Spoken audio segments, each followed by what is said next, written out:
एक बार भगवान शिव कैलाश पर्वत पर ध्यान लगाकर बैठे थे। तभी माँ पार्वती जी ने देखा कि भगवान मंद मंद मुस्कुरा रहे हैं।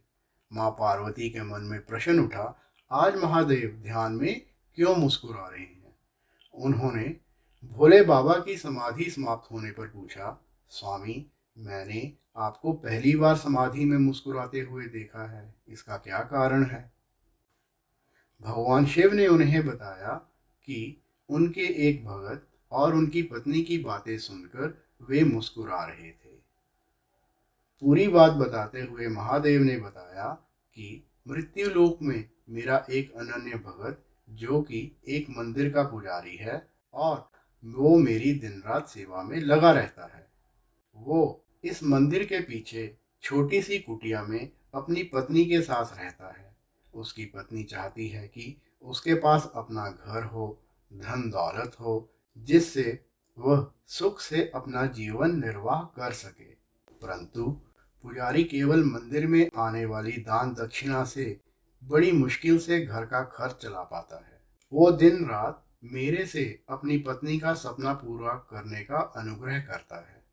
आज उसकी पत्नी ने उससे एक ऐसी बात कही जिसे सुनकर मैं मुस्कुराए बगैर नहीं रह सका।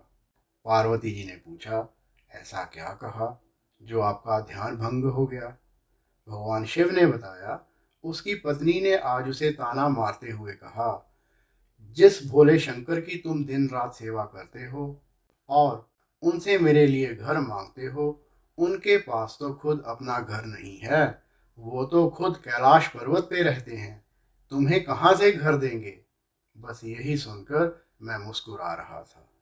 माँ पार्वती को बहुत आश्चर्य हुआ। उन्होंने कहा, स्वामी, ये सुनकर मुझे बहुत बुरा लगा। वो आपको ताना मार रही थी और आप मुस्कुरा रहे हैं। आप उसे एक घर और सुख सुविधाएं दे दीजिए, जिससे वो आपकी निंदा ना कर सके। इस पर भगवान शिव ने कहा, पार्वती, ये मेरे वश में नहीं है। ये सभी प्राणी मृत्यु लोक में रहते हैं, अपने पिछले जन्म के और साथ ही इस जन्म के कर्मों का फल भोग रहे हैं। इसे मृत्यु लोक कहा गया है। मनुष्य बार बार जन्म लेकर अपने कर्मों का हिसाब चुकाता है। ये कर्म भूमि है, बिना कर्म के गति नहीं है। आगे शिव जी ने कहा, ये ब्राह्मण पिछले जन्म में एक साहूकार था, जो कि लोगों की जमीन, जेवर, पशु गिरवी रखकर उन्हें पैसे देता था और उनकी जमीन हड़प लेता था। जो दूसरों के जेवर और ब्याज में पैसा मिलता था, उसका उपयोग उसकी ये पत्नी भी किया करती थी। इसी कारण आज इस जन्म में इसे घर नहीं मिल सकता, और इसकी पत्नी, जिसने उन वस्तुओं का उपयोग किया था, वो भी इसके साथ कर्म फल भोग रही है।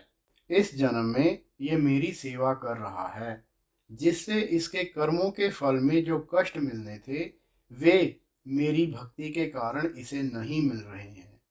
इसका जीवन शांति से कट रहा है, पर जब तक इसके कर्मों का हिसाब पूरा नहीं होता, इसे घर और अन्य सुविधाएं नहीं मिल सकती। ये विधि का विधान है। पार्वती जी ने कहा, ये तो ठीक है, पर उसकी पत्नी जो आपकी निंदा कर रही है, उसका क्या। तब भगवान शिव ने कहा, ये कलयुग है।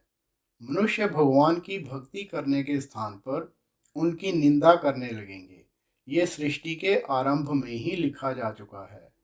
जो व्यक्ति इस कठिन समय में मेरी सेवा करता रहेगा, उसको इस मृत्यु लोक से मुक्ति मिल जाएगी।